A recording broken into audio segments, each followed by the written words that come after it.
President-elect Biden's stimulus proposal includes more than $10 billion for IT and cyber initiatives. The plan would also, quote, expand and improve the Technology Modernization Fund. Suzette Kent is board member at the LSU Foundation and Hancock and Whitney. She's former federal chief information officer.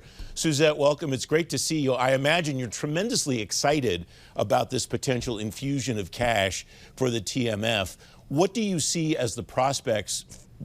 If the money is approved, what do you see the prospects for it going toward? Well, first, Francis, thank you for having me. And hearing $10 billion is absolutely thrilling, but I'm cautiously optimistic, right? We've heard the billions before, but I hope many of the lessons from the pandemic and others situations will have Congress embrace that request. And the board, because billions have been proposed at other point in times, has thought about both OMB and GSA around how to scale the board and how to operate with larger dollars, quicker pace, but keep some of those disciplines in place. So there is a plan, and I would love to see the team have to execute it and see that type of funding applied to the TMF, because that'll let them expand beyond just things that agencies can do themselves to some of those things that we need to do for the government as an enterprise, such as cybersecurity, shared services, and some of the collaboration type of activities that we kind of had to put together very quickly during the pandemic, but those can be put in place to operate going forward.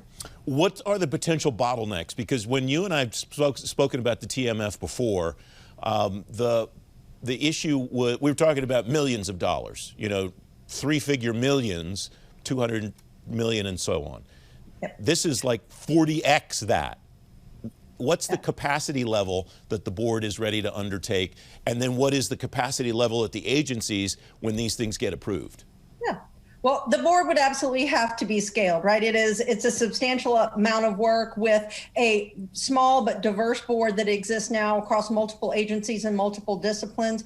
To take on that throughput, it would need to be expanded, but keep that great mix. Also, the payback mechanisms and the oversight would have to be streamlined and automated in some ways so that can move more quickly. Part of the reason it's been successful was because of that oversight and interaction from the board, but that was done with a lot of people processes and one-on-one meetings. And operating at this volume, you would need to be able to not only expand the individuals involved, but move through those checkpoints and reporting processes much more quickly, both with the board and at the individual agencies. Is there a place to streamline the process, or is the process good as it is? You just need to be able to do it 20x or 40x, Suzette? The process is solid. You need to be able to do it 20 or 40x, but there are some components, like I said, the payback, how payback is looked at, the reporting utilities that could use some tool support themselves, as well as the information flow between the support teams that actually help the project team from day to day. That has to be scaled in order to facilitate the types of toll gates and checkpoints that are in place. Regarding the expansion of the board, I don't expect you to name particular people, although you're welcome to nominate them if you'd like to. But what's the type of person that should be on the board? Is the composition of the board, the skill sets and experiences and portfolios of the people on the board now what we want to keep, or is there room at the table for a different type of person, a different type of view?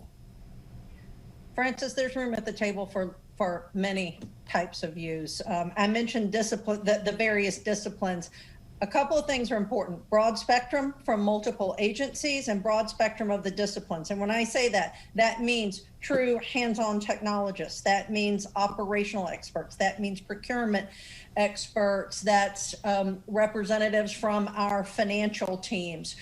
That combination of expertise, project management depth, that combination is what has helped reduce the risks of projects, and provide guidance to the teams to ensure that we are on track, or that initiatives happen, in the way to deliver the expected results. So broad representation across the various agencies, but most important, perspectives from those different disciplines. I know there's a lot of talent out there.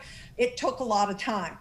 And so that's also I think the give and take, and a little bit of the exchange, and the need to expand the board so that the proper amount of time can be dedicated, but that is not a detriment to the agencies that are providing individuals to serve on the board. Speaking of talent, you took a little bit of a different talent approach to recruiting chief information officers during your tenure as federal CIO. How do you think the Dana Deasy's of the world, the Stuart McGuigans of the world, and others have changed the metric for this administration and administrations after the Biden administration for choosing CIOs, Suzette? Francis, that is a question I'm thrilled to answer. I think private sector CIOs that have had a background of success, it is a phenomenal statement. The individuals you mentioned, go on to, Brian Cody, Jem Graffair, Rajiv Mathur, individuals who came from private sector to serve, bring an immense amount of experience in working with diverse populations. They know how to deliver results quarter after quarter. They're familiar with many of the technology tools and vendors. And I think what we saw was that they integrated quickly and they were able to do impressive things. And I hope we see that exact same pattern in the new politically appointed CIOs who will be joining the Biden administration, that they'll continue to raise the bar and stand on the shoulders of, what has been delivered with this group of CIOs. And, the passion and opportunity to serve American citizens is a great reward for people who have been successful in the private sector. Suzette Kent, thanks very much. It's great to have you back. Thank you, sir.